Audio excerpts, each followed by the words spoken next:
Okay, so welcome you all once again. Myself Pransu Kumar Pathak, and in this video we will discuss about monosaccharide because one of my student uh, told me that sir please explain the different isomers of monosaccharide. So my dear friend, this video is basically illustrate about isomers in monosaccharide. So first of all, I want to tell you about लैलेंजर is my favourite book. So यहाँ पे आपको देखना है, ठीक है. यहाँ पे जो एक कोट दिया हुआ है इसको आप ध्यान से देखिएगा. यह कोट क्या कहना चाहता है, ठीक है. I would feel more optimist, है ना, about a bright future for a man he spend less time, है ना, प्रूविंग दैट ही कैन आउटबिट. आउटबिट का मतलब होता है बहुत चतुराई से मात देना, ठीक है. तो आप नेचर को भैया देखो, कभी भी आप नेचर से सीनियर नहीं हो सकते हो, ठीक है. और नेचर में कोई भी चीज़ें जो है ना वो बहुत ही ज़्यादा फिट है और नेचर को आप नहीं बदल सकते हो, ठीक हो. तो यहाँ पे कहने का मतलब ये है कि नेचर जो है चीज़ों को बदल सकती है, हम नेचर को नहीं बदल सकते, ठीक है. नेचर के अनुसार हमें चलना होगा, ठीक है.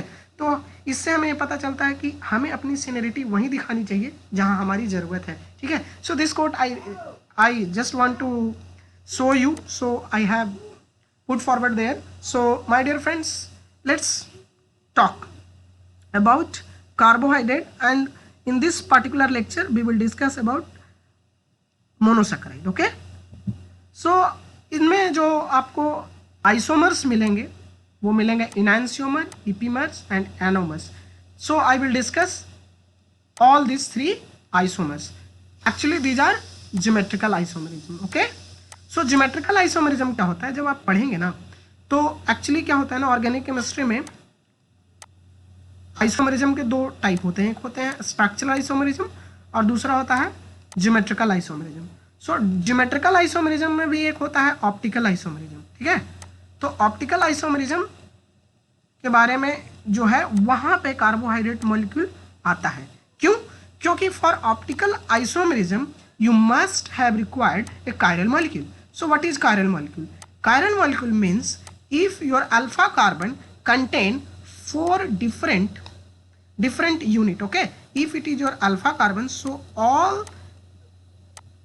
the molecule this molecule contain A, B, C, D, four different moiety, okay, at alpha carbon center. So अगर अल्फा कार्बन सेंटर पर चारों मोइटी क्या हो, डिफरेंट हो, तब वो क्या कहलाएंगे, chiral carbon कहलाएंगे. So chirality is very much important for optical phenomena. So let's begin. So for understanding any carbohydrate molecule, you can represent this carbohydrate molecule in three way, है ना. आप किसी भी enantiomer को क्या कर सकते हैं, you can present in three format. So one format is ball and stick model, so that is this, and actually this is mirror image. So epimers are, ईपीमर जो होते हैं वो क्या होते हैं, आपस में मिरर इमेज होते हैं. But all enantiomers are not be a mirror image. Okay, so mirror image के लिए क्या होगा, अगर कोई चीज मिरर इमेज है तो वो ईपीमर कहलाएगा, ठीक है. I will discuss later in upcoming slides also. So but you have to mind it, if any molecule, if any compound is showing epimeric nature, it means they are mirror image. Okay, so first arrangement is ballistic and second क्या हो गया, Fisher projection formula and prospective formula, है ना. ये तीन format में आप किसी को रिप्रेजेंट कर सकते हैं. यहाँ पे एक चीज और है, you have to write in my comment box what is Fisher projection formula and what is the difference between Fisher projection and Haworth projection, because in this lecture I am just connecting a different type of isomerism, so I will not discuss in this video. So my dear friend, अगर आप जानते हो तो आप हमारे comment box में जाकर के जरूर से जरूर कमेंट करें कि फीसर प्रोजेक्शन में और हैवर्थ प्रोजेक्शन में क्या अंतर है, ठीक है. अगर आप रियली स्टूडेंट हो, जिस तरह से मैं आपको हमेशा, आप कोई भी चीज़ हमसे पूछते हो तो I just want to clear you. So आपसे अगर मैं कोई क्वेश्चन पूछता हूँ तो आपकी भी जिम्मेदारी है कि आप हमें रिस्पॉन्ड करें, ठीक है. यहाँ पे मैं आपको एक डिस्कस करना चाहता हूँ, बहुत इंपॉर्टेंट चीज़, आप लोग इसे फील करते होंगे, ठीक है, इसलिए मैं बता रहा.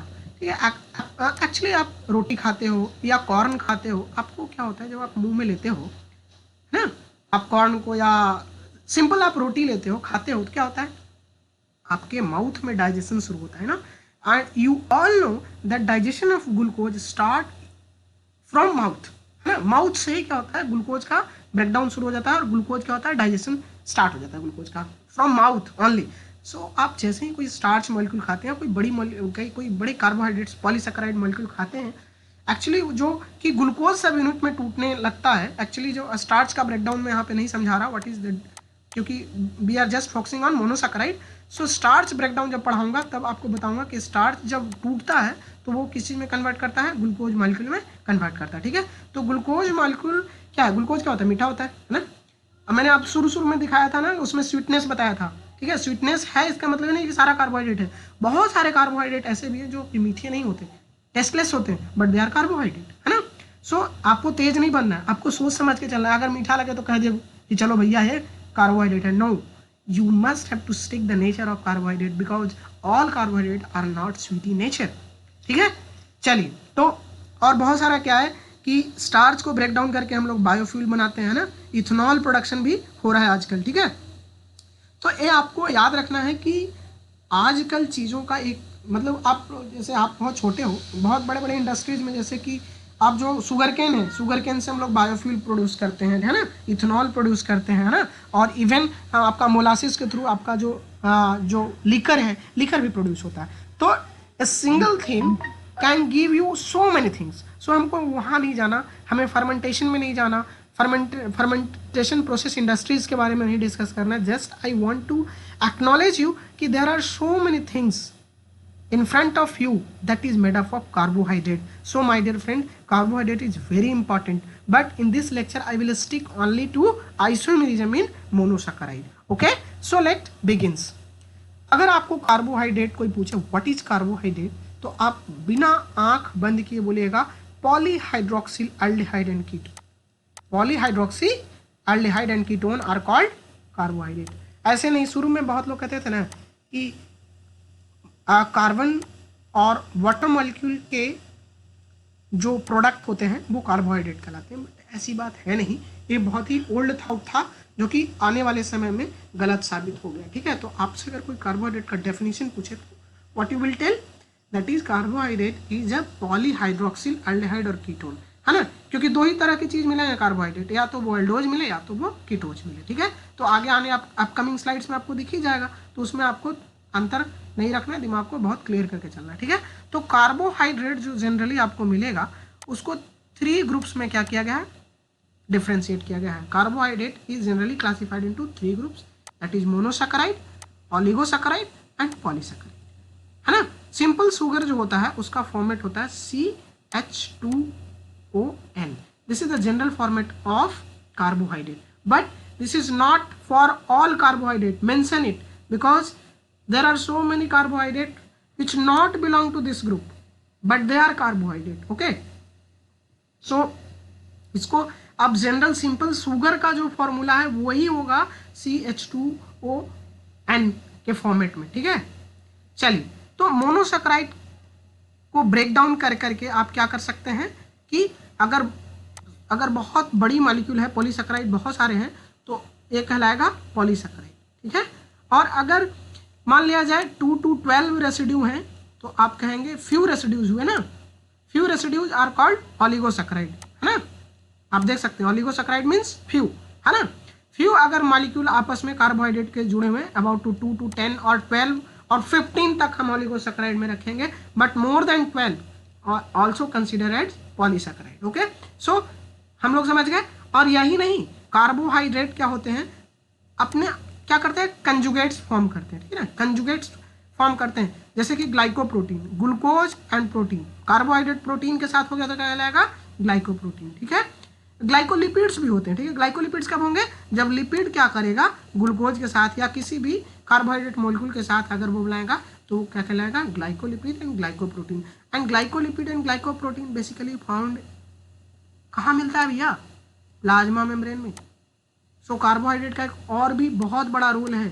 अगर कार्बोहाइड्रेट नहीं होता ना भैया तो आपका जो शरीर है ना वो मैट्रिक्स फिल्म जैसा हो जाता है, मतलब आपका जो पूरा बॉडी है वो मूवमेंट में रहता, सर्कुलर मतलब रिजिडिटी जो प्रोवाइड हुई है आपकी बॉडी में है ना. You are rigid structure due to carbohydrate molecule. If carbohydrate आपके बॉडी से रिमूव कर लिया जाए ना, if all carbohydrate molecule is remove from your body, then your body will again as like a fluidic motion में चलना शुरू हो जाएगा. यानी सब चीज़ आपका क्या नहीं रहेगा, सर्कुलेटरी मोशन में आपका पूरी बॉडी में सारी चीज़ घूमते हुए नजर आएंगे. ठीक है, तो कार्बोहाइड्रेट क्या करता है, आपको रिजिडिटी प्रोवाइड करता है. ठीक है, समझ में आई बात. चलिए, तो यहाँ पे सिंपल जो शुगर जो शुरुआत होता है वो 3 कार्बन से शुरू होगा, है ना. तो यहाँ पे एल्डोट्रायोज की बात की जा रही है, that is glyceraldehyde. This is aldotriose and this is L form and this is D form. I will explain why it is D form and why it is L form. As you can see here, this is CH2OH. okay, and this इसको देखेंगे और इसके projection में ये जो second OH group है वो किधर जा रहा है भैया, आपकी बाईं तरफ. अगर बाईं तरफ जा रहा है तो क्या कहलाएगा, L और नेगेटिव. ठीक है, नेगेटिव इनैंशियोमर है, इसलिए इसे हम क्या कहलाएंगे, L आइसोमर कहेंगे. एंड इसके प्रोजेक्शन में जो सेकंड OH ग्रुप का प्रोजेक्शन है वो किस तरफ है, इस तरफ है. So this is called as D isomer.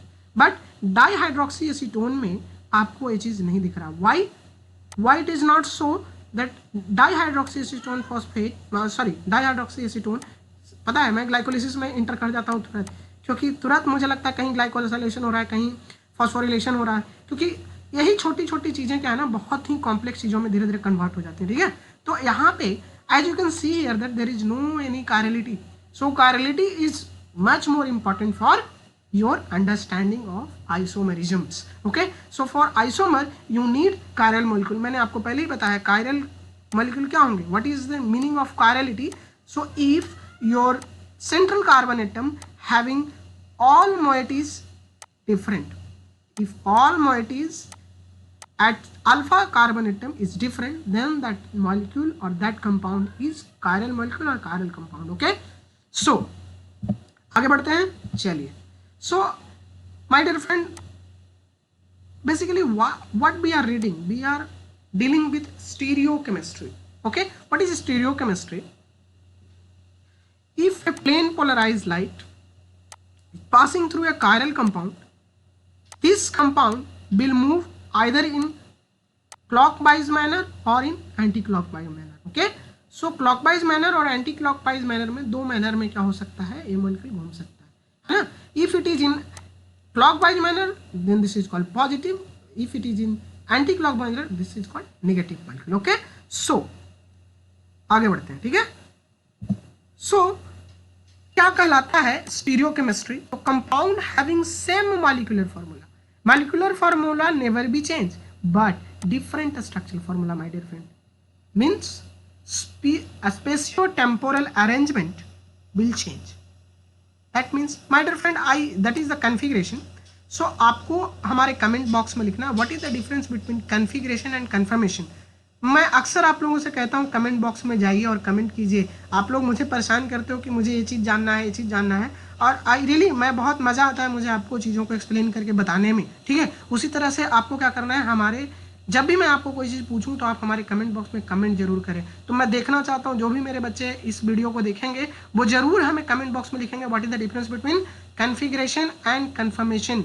I will really waiting for your response my dear friends. So stereochemistry deal with, it is a discipline of chemistry involve the study of relative spatial arrangement of atom, है ना, that form a structure of molecule and their manipulation. Manipulation means what? Means you will change this position. If you sometime you will write here OH and sometime you will write OH this position. So what you are doing, you are just changing the position. If you write some left right, आपको कुछ नहीं करना, left right करके manipulation means कुछ नहीं, left to right to left करते रहना है. ठीक है, so this will change your all understanding. So this is called as stereochemistry. और बेसिक फंडा is chirality of the molecule. So chirality को मैंने यहाँ पे डिफाइन किया है. If you are English medium student, so go through the written statements.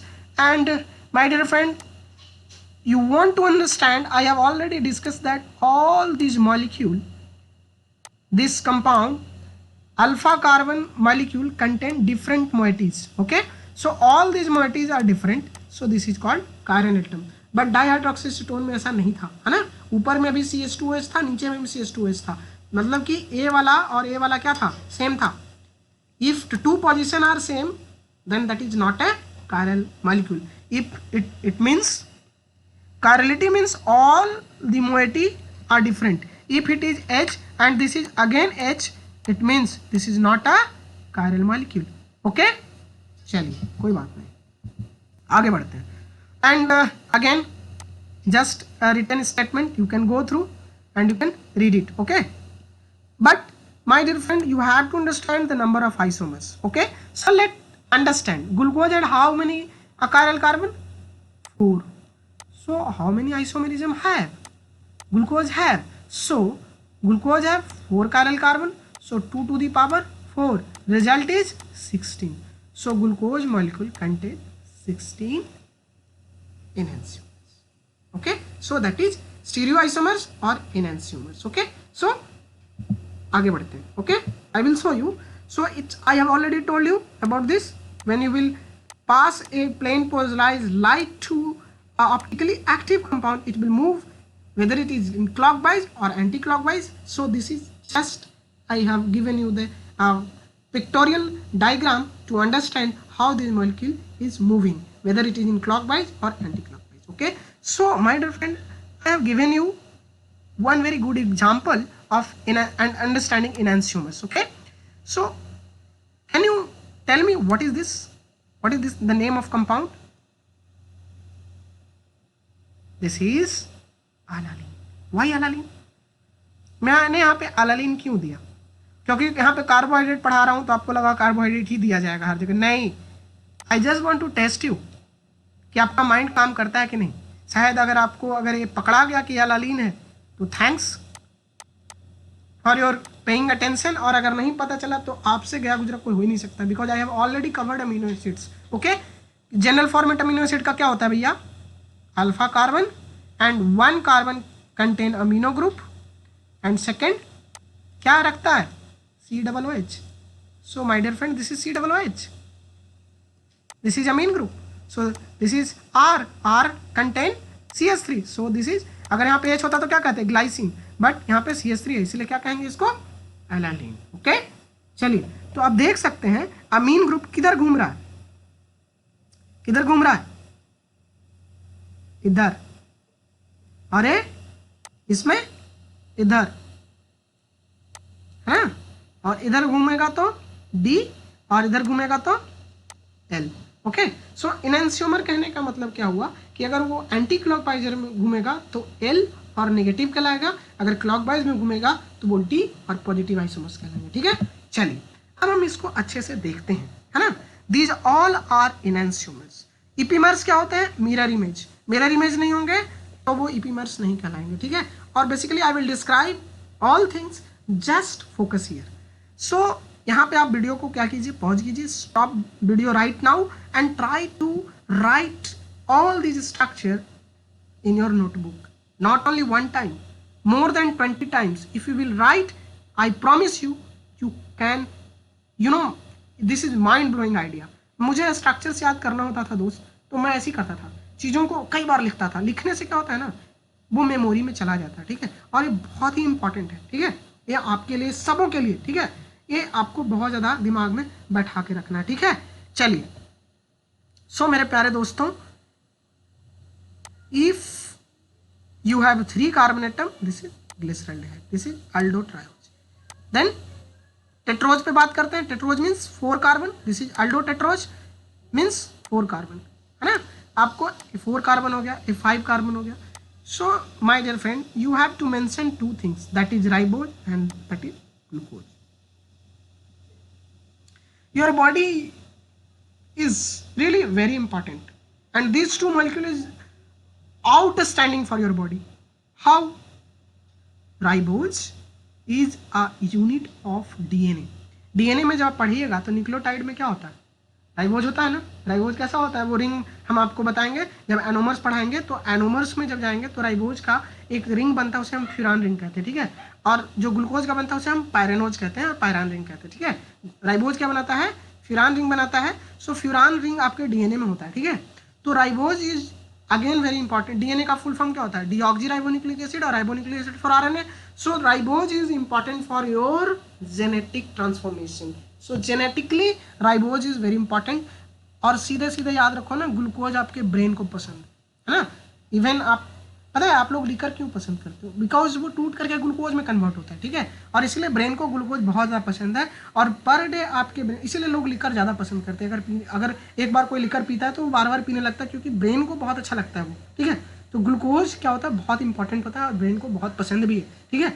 इसीलिए ऐसा नहीं कि मैं कह रहा कि ग्लूकोज पसंद है तो कल से स्टार्ट कर दो पीना, ठीक है, ऐसा कभी नहीं, क्योंकि ये आपके ब्रेन को ब्लॉक करता है, ठीक है। क्योंकि लिकर क्या होता है, उसमें बहुत सारे ग्लूकोज तो होता ही है, उसके साथ और भी कई कंपाउंड्स होते हैं, कॉम्प्लेक्स टॉक्सिक कंपाउंड्स होते हैं जो आपके ब्रेन को क्या करते हैं, हाईजैक भी करते हैं। इसीलिए तो आप दारू लिकर पीते हैं तो उनका क्या होता है, ब्रेन बिल्कुल काम करना बंद कर देता है ना। बहुत सारे और भी सिम्टम्स आते हैं, ठीक है, वो अलग चीज़ है, हम उस पर डिस्कस नहीं करेंगे। बट हाँ, glucose is again very important for your body.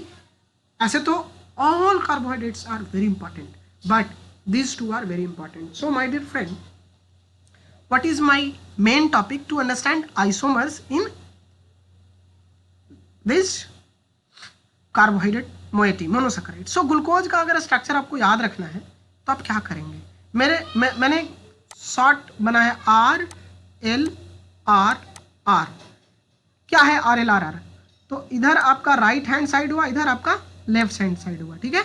अब ग्लूकोज मॉलिक्यूल में घुस के देखो, ये राइट में है, ये लेफ्ट में है, ये दोनों राइट में है। कुछ नहीं, स्केलेटन लिख लो, COOH लिखो और पूरा कार्बन ऐसे लिख लो, और फिर ऐसे से डंडा लगाओ, RLRR के जगह पे OH रखो। RLRR पोजीशन पे क्या रखोगे आप? OH रखोगे, आराम से आपका क्या बन जाएगा, ग्लूकोज बन जाएगा। और कुछ नहीं, यहाँ पे बस C डबल बॉन्ड OH कर दोगे और बाकी चीज़ यहाँ पे CH2H है, यहाँ पे CH2H कर लोगे तो बन जाएगा फ्रुक्टोज। तो ग्लूकोज और फ्रुक्टोज में बहुत सिमिलरिटीज़ है, वो हम वहाँ पे फ्रुक्टोज पे जाएंगे तो आपको अगेन दिखाएंगे, ठीक है। बट आप क्या करो दोस्त, इसको लिखो अच्छे से, लिखोगे तभी आपको समझ में आएगा। तो मेरा प्यारा संजीव ने मुझे मैसेज किया और मैं एक्चुअली लैब में बैठा हुआ था, अचानक उसने लिखा, मुझे कुछ समझ में नहीं आया, मुझे लगा कि हाँ एपीमर ही तो होगा, ठीक है। मैंने ध्यान से क्वेश्चन नहीं देखा कि वो पूछ क्या रहा है और मैंने लिख दिया, ठीक है। बट यहाँ पे मैं बहुत अच्छे से समझा रहा हूँ, बहुत अच्छे से देखिए आप लोग कि क्या होता है एपीमर और क्या होता है इनैंशियोमर। इनैंशियोमर तो होगा, ठीक है, जो पूछा इनैंशियोमर तो होगा। देखिए ये ग्लूकोज है, ग्लूकोज को हम क्या कर लेते हैं, इसको घेर लेते हैं। तो डी ग्लूकोज और डी मैनोज आपस में क्या होगा, इपीमर होगा। क्यों? क्योंकि इपीमर वही होता है जो सिंगल कार्बन एटम पे अपना पोजीशन चेंज करे। तो मिरर लगाओगे तो सामने अपोजिट में दिखेगा वो, तो वो मिरर इमेज कहलाएगा। बट अगर कई जगह से वो डिफरेंसेज होगा तो वो इपीमर नहीं कहलाएगा, वो इनैंशियोमर कहलाएगा, ठीक है। तो यहाँ पे देखते हैं कि ग्लूकोज और मैनोज में कहाँ पे अंतर आपको दिखता है। देखिए यहाँ पे C2 पोजीशन पे देखिए अंतर आपको दिख रहा है, C2 पोजीशन पे आपको अंतर दिख रहा होगा, है ना। यहाँ पे OH कहाँ है, राइट साइड में है और इधर लेफ्ट साइड में है। तो दिस, और बाकी सारा क्या है, सेम है ना। तो all the backbones are same but C2 position have different position of OH. So this is called epimers.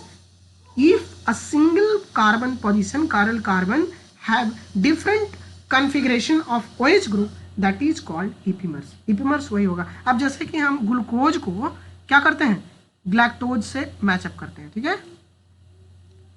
तो अब हम क्या करते हैं कि ग्लूकोज को मैच कर रहे हैं किससे, ग्लूकोज को हम मैच कर रहे हैं ग्लैक्टोज से, ठीक है। चलिए करते हैं। अब देखिए ग्लूकोज में ये है राइट, ये है राइट, ठीक है, कोई दिक्कत नहीं है। ये है लेफ्ट, ये है लेफ्ट, कोई अंतर नहीं। फिर यहाँ पे क्या है, राइट, यहाँ पे क्या है, लेफ्ट। अगेन C, चौथे कार्बन पे क्या है, C4 पोजीशन पे देखिए आपको अंतर दिख गया। So glucose and galactose are epimers at carbon number 4, chiral carbon number 4, understand? So these are again a epimer, ठीक है। अब ग्लूकोज, अब उसने मुझसे पूछा कि क्या सर मैनोज जो है ग्लैक्टोज का क्या इपीमर है। चलिए देखते हैं करके, है ना। अब हम क्या करते हैं, मैनोज को कवर अप करते हैं और एक तरफ ग्लैक्टोज को कवर अप करते हैं, ठीक है। कवर कर लिए। चलिए, this is left, this is right. चलिए एक है तब तक तो चलिए इपीमर हो सकता है। सेकंड पोजीशन पे आते हैं, this is left, this is left, okay कोई बात नहीं। This is right and this is left. So एक चेंजेज यहाँ, सेकंड चेंजेज यहाँ। सो भैया this is not a epimer, this is एनांसियोमर।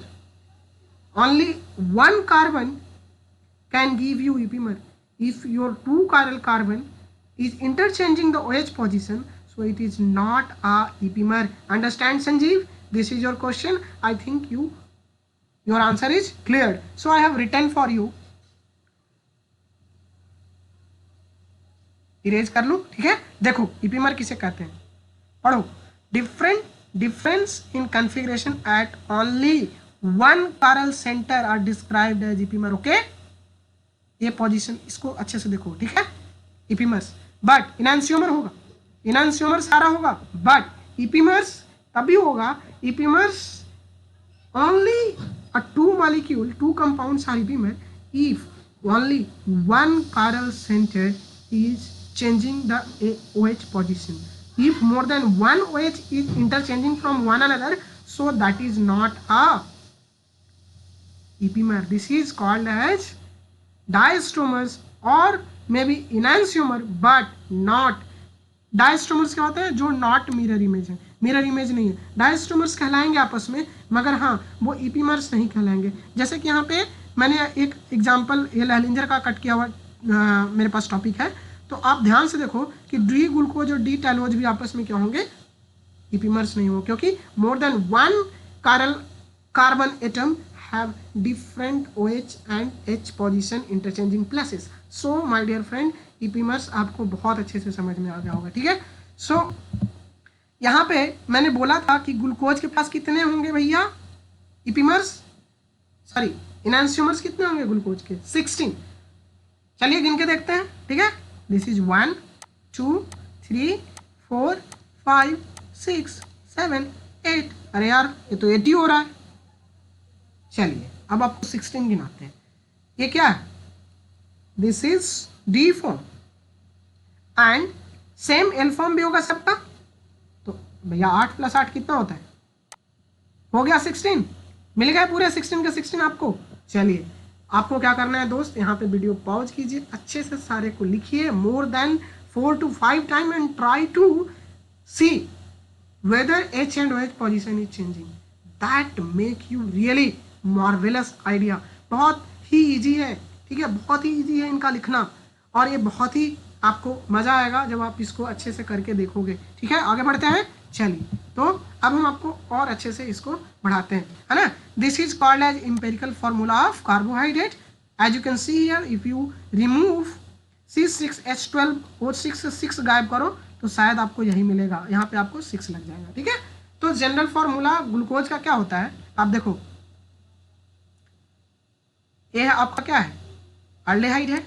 और एक चीज़ और है, जब आप पढ़ेंगे, जब ओलिगोसैकेराइड पढ़ेंगे तो ओलिगोसैकेराइड का 2 नेचर होता है, एक रिड्यूसिंग शुगर होता है और एक नॉन रिड्यूसिंग शुगर होता है। वो हम जब नेक्स्ट लेक्चर जब डाइसैकेराइड के बारे में पढ़ाएंगे तब आपको समझाएंगे कैसे कोई रिड्यूसिंग शुगर होता है और कैसे नॉन रिड्यूसिंग शुगर होता है। अगर आप जानते हैं तो कमेंट बॉक्स में आप लिख सकते हैं, ठीक है। ये आपके पास गोल्डन चांस है, ठीक है। अब आप देख सकते हैं कि ग्लूकोज मॉलिक्यूल क्या है, सॉरी कहाँ गया भैया, हाँ यार मेरा पेन जो है ना वो कहीं कहीं गायब हो जाता है बीच बीच में, ठीक है। तो this is glucose, C2 position पे चेंज हो जाएगा तो क्या कहलाएगा, मैनोज। और ये CSR के पिछले साल क्वेश्चन ही पूछा हुआ है, इसलिए इसको सस्ते में मत आंकना। चीज़ें वह छोटी है लेकिन CSR के कई पॉइंट ऑफ व्यू से बहुत इंपॉर्टेंट है। और अगर ग्लूकोज को लैक्टोज से देखोगे तो C4 पोजीशन पे क्या मिलेगा, आपको अंतर मिलेगा। तो ये दोनों ग्लूकोज के लिए ये दोनों इपीमर है, but mannose and lactose are not a epimer, okay, these are enantiomers. अब तुम्हें बहुत अच्छे से समझ में आ गए होंगे संजीव। अगर अभी भी समझ में नहीं आता तो मेरे से कॉल करके पूछना, नहीं बहुत मारूंगा मैं। चलो अब है आपका ये डी ग्लूकोज और ये है आपका एल ग्लूकोज। अंतर क्या भैया, लास्ट वाले में आपको देखना है, अगर आपको डी और एल जब देखना है तो आपको बस लास्ट वाले ओ एच को कन्फिगर करना है। इसलिए मैं यहाँ पे इसको अगेन लिखा कि कोई बच्चा ऐसा ना हो कि डी और एल में अंतर करने में उसको प्रॉब्लम हो, तो आपके लिए यहाँ पे मैंने लिख के लाया है, ठीक है। देखो एक कहाँ से घूम रहा है भैया, दाएं, that is it is moving in right और clockwise, so this is D glucose, and it again moving in the left position, so this is called L glucose. R L R R है, देखिए are are, D glucose का मैंने बताया था are L R are, और इसका क्या हो जाएगा, एल ग्लूकोज का, एल ग्लूकोज का क्या होगा, ये देखो ये चेंज हो रहा है, एल ग्लूकोज थोड़ा सा चेंज हो रहा है, ठीक है, यहाँ पे भी चेंजिंग है, ठीक है। तो ये मिरर होने के कारण क्या हो गया, ये चेंजेस आपको दिख रहे हैं, ठीक है। तो ये मिरर इमेज होने के कारण क्या है, एल ग्लूकोज और डी ग्लूकोज आपस में मिरर इमेज बना रहे हैं, इसलिए आपको इधर वाला उधर दिख रहा है, उधर वाला इधर दिख रहा है, ठीक है, इसको कहते हैं मिरर इमेज, ओके। चलिए, सो फन फैक्ट क्या है, थोड़ा सा आपको समझना एनेंशियोमर्स के बारे में, कि फॉर एनी मोनोसैकेराइड दो फॉर्म आपको मिलेंगे, एल और डी, ठीक है। कीटोज में भी आपको क्या मिलेंगे आपको ऐसे फॉर्मेट्स जो डी और एल का फॉर्मेट मिलेगा, मगर हाँ 3 कार्बन पे नहीं होगा, यानी मैंने आपको ऑलरेडी करके दिखाया था, डाइहाइड्रोक्सीसीटोन जो है, जो कि इनैंशियोमर शो नहीं करता, ठीक है। ये सारी छोटी छोटी फैन फैक्ट्स आपको याद रखना है। Enantiomeric monosaccharide will always have the same sugar में कोई बदलाव नहीं होगा, मॉलिक्यूलर फॉर्मूला सेम होगा, है ना, D fructose and L fructose, D mannose and L mannose, जो डी और एल फॉल होगा उसे हम इनैंशियोमर बोलेंगे, ठीक है। चलिए, सो इपिमर ऑफ ग्लूकोज आप देख सकते हैं कि मैंने इसको ऑलरेडी डिस्कस किया है, तो यहाँ पे हम ज़्यादा करेंगे नहीं, आप आराम से देखिए कहाँ पे अंतर है, C2 पोजीशन पे है मैनोज में, और ग्लैक्टोज में कहाँ पे अंतर आ रहा है भैया, C4 पोजीशन पे, ठीक है। तो ये आपस में क्या कहलाएंगे, ग्लूकोज के लिए इपिमर कहलाएंगे, बट हाँ galactose and mannose never be a epimer for one another, okay. चलिए, सो अब मैंने यहाँ पे दिखाया कि यहाँ पे ये दोनों क्या है, आपस में नॉन मिरर इमेज है, ठीक है। नॉन मिरर इमेज होने के कारण क्या कहलाएंगे, ये इसका क्या होगा, इपिमर नहीं होगा, ठीक है। चलिए, तो फन फैक्ट यहाँ पे फिर हम देखते हैं क्या कुछ जो आपको याद रखना है, ऑल्सो एग्जिस्ट इन कीटोज, है ना, कीटो फॉर्म में भी होगा, जब यहाँ पे एल्डिहाइड है तो कीटोन में भी मिलेगा, है ना। A type of diastereomers means non mirror image जहाँ पे आपको दिखाएगा वो क्या कहलाएगा, डाइस्ट्रोमर्स बुलाएगा, ठीक है।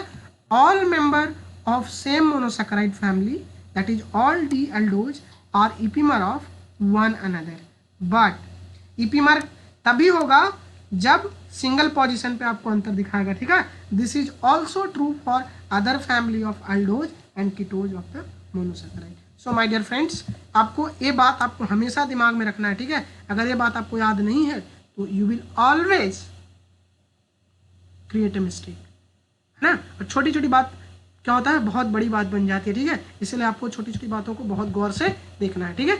अब हम बात करते हैं एनोमर्स की। तो आपको याद रखना है कि जब एल्डिहाइड ग्रुप अल्कोहल से रिएक्ट करता है तो यहाँ पे न्यूक्लियोफिलिक अटैक होता है, ठीक है।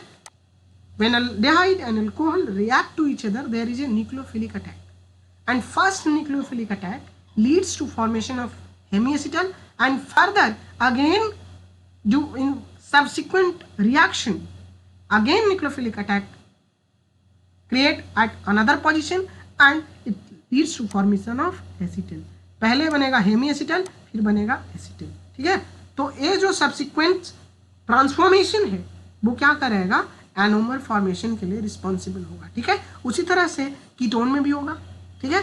तो कीटोन जब अल्कोहल से फर्स्ट टाइम न्यूक्लियोफिलिक अटैक करेगा तो न्यूक्लियोफिलिक अटैक में सबसे पहले बनेगा हेमीकीटल, और सब्सिक्वेंटली वो आगे जब फिर से रिएक्शन में जाएगा, न्यूक्लियोफिलिक सब्स्टिट्यूशन में जाएगा, तो वो कीटल फॉर्मेशन फॉर्म करेगा। तो हेमीएसिटल टू एसिटल वो अल्डोज के लिए बनेगा, और कीटोज के लिए हेमीकीटल टू कीटल का फॉर्मेशन होगा, ठीक है, एनोमर बनने के फॉर्मेशन में।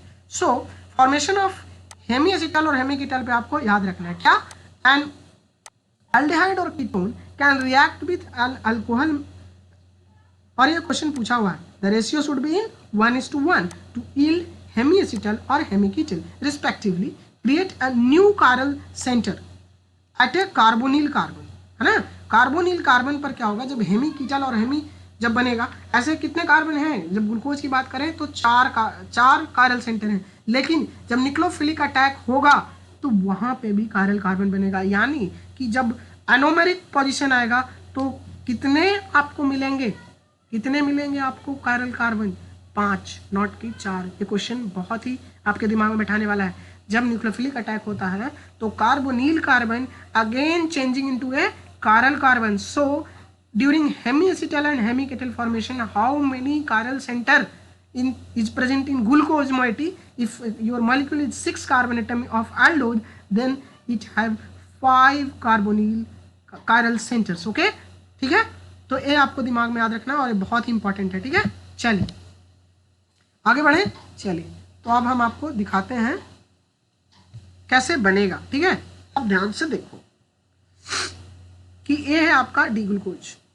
अब क्या होगा कि ये यहाँ पे रिएक्ट करेगा और साइक्लाइजेशन के अंदर जाएगा। साइक्लाइजेशन के अंदर जाएगा दोस्त, तो ये ग्लूकोज है, तो एक कौन सा रिंग बनाएगा, पायरोनोज रिंग। देखिए ये कह रहा है ना, ग्लूकोपायरोनोज। अगर यहाँ पे 5 कार्बन का होता, if carbohydrate moiety containing 5 carbon atom, then it will create a furan ring rather than pyran, because it's contain 6 carbon, so there is a formation of pyranose।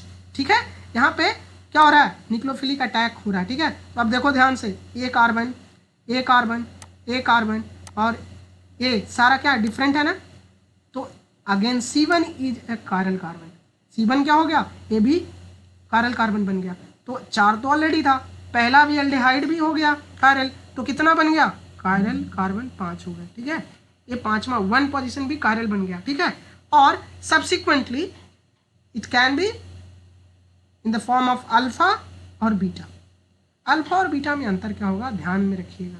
देखिए ये देखिए, इसके पोजीशन में अगर ये सेम है, H और OH का orientation is same, this is H and OH, this is a cis configuration है ना, यहाँ पे सिस कॉन्फ़िगरेशन है, तो क्या कहलाएगा आपका, क्या कहलाएगा, अल्फा। और ये देखिए AOH और AOH ट्रांस के, अच्छा सिस ट्रांस आपको थोड़ा बता ही दे, ए ऐसे है। ठीक है, अगर यहाँ पे ए है, यहाँ पे ए है, यहाँ पे बी है, यहाँ पे सी है, या सॉरी यहाँ पे बी है, तो ए भी सिस कहलाएगा, या फिर यहाँ पे ए हो गया तो ये आपस में सिस कहलाएगा। ठीक है, ट्रांस तब कहलाएगा जब ए है और इसके अपोजिट में अगर आपको ए दिखाई दे तो एक ट्रांस कहलाएगा। तो ट्रांस जब जहाँ पे ट्रांस कॉन्फ़िगरेशन मिलेगा वहाँ पे आपका कौन सा होगा, बीटा फॉर्म होगा। और अल्फा कब कहलाएगा, जब वो सिस कॉन्फ़िगरेशन होगा। ये आपको दिमाग में रहेगा, तो आप आराम से क्या this alpha and beta anomers को आराम से पकड़ लेंगे। तो anomer formation always takes place during cyclization of the monosaccharide unit. जब तक कि साइक्लाइजेशन नहीं होगा तब तक एनोमर्स की बात नहीं उठेगी। और अल्फा और बीटा में क्या अंतर होता है, आई have already discuss. So anomer तभी बनेगा जब क्या होगा, हेमीएसिटल और हेमीकीटल का फॉर्मेशन होगा। ठीक है, हेमीएसिटल जो कार्बोनिल कार्बन पे बनेगा, ठीक है, वो एनोमेरिक कार्बन आपको देगा, और 2 फॉर्मेट में आपको एनोमर्स मिलेंगे, अल्फा एंड बीटा, है ना, और ये आपस में कन्वर्ट हो रहे होते हैं। Alpha and beta are interconvertible, so this interconvertible process is called as mutarotation. कोई पूछ सकता व्हाट इज म्यूटा रोटेशन, तो जो ये जो साइक्लाइजेशन हो रहा है, एनोमर जो अल्फा और बीटा जो बना, ये आपस में क्या है, इंटरचेंज होते हैं, आपस में बदल रहे होते हैं, they are interconvertible in nature, so this is called as what, this is called as mutarotation. Understand my dear friend. So यहाँ पे मैंने आपको वही चीज फिर से दिया कि ये क्या है, पायरानोज है, और ऐसे बनाओगे डीएनए में आपको ऐसा मिलेगा। ठीक है, ऐसे आपने देखा भी होगा, बहुत सारे स्टूडेंट यहाँ पे तेज हैं। ठीक है, तो ये फ्यूरान रिंग है जो डीएनए में आपको मिलता है। ठीक है, ये फ्रुक्टोज में होता है। ठीक है ना, फ्यूरान रिंग कंटेनिंग है, तो ये हो गया आपका जा करके जो कि फ्रुक्टोज में मिलेगा, यानी कीटोज में मिलेगा। 6 कार्बन यहाँ पे भी होता है, लेकिन ये सॉरी डीएनए में क्या है, राइबोज शुगर है ना, सॉरी राइबोज शुगर है, तो राइबोज शुगर में 5 कार्बन होते हैं, तो ये फ्यूरान रिंग कंटेन करता है। लेकिन एक ये चीज़ याद रखिएगा कि जो फ्रुक्टोज है वो भी इसी तरह का कोई स्ट्रक्चर बनाता है। ठीक है, तो हम अपकमिंग स्लाइड्स में जब हम आपको उसके अंदर दिखाएंगे तो भी आपको वो चीज़ समझाने की कोशिश करेंगे। तो फिशर प्रोजेक्शन क्या होता है और हबर्ट प्रोजेक्शन क्या होता है, इसके बारे में आप हमको कमेंट बॉक्स में आप जरूर से जरूर लिख करके बताएं, ठीक है। सो एनोमर्स आपको मैंने ऑलरेडी डिस्कस किया था, है ना, कहा था ना, कायरल कार्बन कितना होता है, C1 भी एक न्यू कायरल कार्बन बन जाता है, ठीक है, C1 भी बन जाता है। तो आपके पास कितने कायरल सेंटर हो गए, 5, और H और OH देखिए एक पोजीशन में है तो ये कहलाएगा अल्फा, और जब दोनों बदल जाएगा तो कहलाएगा बीटा, ठीक है। अल्फा और बीटा में अंतर आपने देख लिया, और अल्फा और बीटा आपस में कन्वर्ट करते हैं, जिसको उस प्रोसेस को क्या कहते हैं, न्यूटा रोटेशन कहते हैं, ठीक है। तो यहाँ पे फैक्ट्स है, आप इसको देख लीजिए, ठीक है। It's only exist in cyclic monosaccharide, है ना, so does not exist in linear form of और open chain structure. Open chain structure में आपको कभी भी आपको एनोमर्स नहीं मिलेंगे, ठीक है। Exist in all cyclic pentose and hexose, है ना, ये पेंटोज में मिलेगा और हेक्सोज में मिलेगा, लेकिन हाँ कब, जब ये साइक्लाइजेशन में जाएगा तभी आपको मिलेगा, है ना। There can be only 2 anomer form, है ना, अल्फा और बीटा 2 ही एनोमर मिलेंगे, और ये आपस में क्या होते हैं, इंटर कन्वर्टेबल होते हैं by the process of mutarotation, okay. So enantiomer and epimer also exist in cyclic structure of monosaccharide, है ना, यहाँ पे एग्जाम्पल आपको दिखाया गया है, ठीक है, आप इसको कह सकते हैं, ठीक है। D glucopyranose and D ग्लैक्टोपायरानोज, glucose और ग्लैक्टोज आपस में क्या है, इपीमर है, तो ये आपस में इपीमर भी कहलाएंगे और क्या कहलाएंगे, एनोमर भी कहलाएंगे, ठीक है, समझ में आया। और यहाँ पे इनैंसियोमर है, D glucopyranose and D alpha और बीटा क्या कहलाया, एल एंड डी लगा हुआ है, तो एल एंड डी इनैंसियोमर कहलाएगा, ठीक है, समझ में आया बात। अब थोड़ा सा मैंने और भी कई बुक से कट करके आपको रखा था ताकि आपको अच्छे से समझ में आए। ये कुछ नहीं, आप वही चीज़ है बट डिफरेंट कलर में, स्ट्रक्चर्स में आपको दिखाया जा रहा है कि कहाँ पे क्या चेंजेज हैं। तो ये सेम है, आई have already discuss all this things, okay. ये है आपका कीटोज के बारे में। तो यहाँ पे आपका डाइहाइड्रोक्सी एसीटोन फॉस्फेट है 3 कार्बन का, यहाँ पे कोई कार्बोनिलिटी नहीं है, तो यहाँ पे कोई आपको एनांसियोमर्स नहीं बनेंगे, ठीक है। लेकिन एनांसियोमर बनने शुरू होंगे कब, जब वो क्या होंगे, कायरल कार्बन शो करेंगे, तो यहाँ पे आपको 2 मिलेगा, ठीक है, यहाँ पे 2 है तो कितने मिलेंगे, 4 मिलेंगे, ठीक है।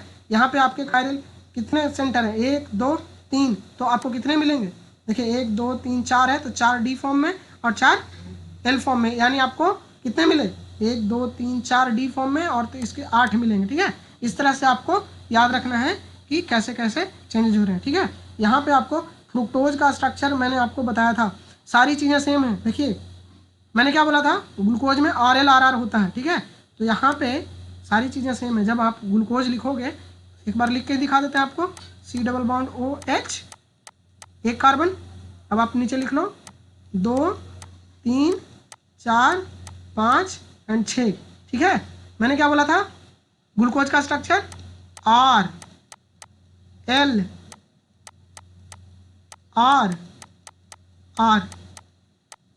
है ना, और यहाँ पे CH2OH हो जाएगा। यहाँ पे जब फ्रुक्टोज का स्ट्रक्चर आप देखेंगे, ध्यान से देखिए, तो A अल्डिहाइड हट करके यहाँ पे क्या हो गया, CH2OH, पहला अंतर, ठीक है। और यहाँ पे C2 पोजीशन पर क्या लग रहा है, डबल बॉन्ड O, और बाकी ध्यान से देखो तो नीचे सब सेम है, बिल्कुल सेम है। तो भैया फ्रुक्टोज और ग्लूकोज का स्ट्रक्चर में कोई ज़्यादा अंतर नहीं है, बस आपका जो फंक्शनल ग्रुप है वो बदलना है और बाकी आराम से अरेंजमेंट करके दे देना है। तो ये हो गया भैया फ्रुक्टोज का स्ट्रक्चर। तो ग्लूकोज और फ्रुक्टोज के स्ट्रक्चर में कोई अंतर ज़्यादा नहीं, आपको ध्यान से सारे स्ट्रक्चर्स लिखने हैं और कोशिश करना है, ठीक है। Thank you so much for watching lecture, है ना, थैंक यू सो मच। और आपको क्या करना है, अच्छे से इसको तैयार करना है। So thank you so much for watching my lecture, bye, take care.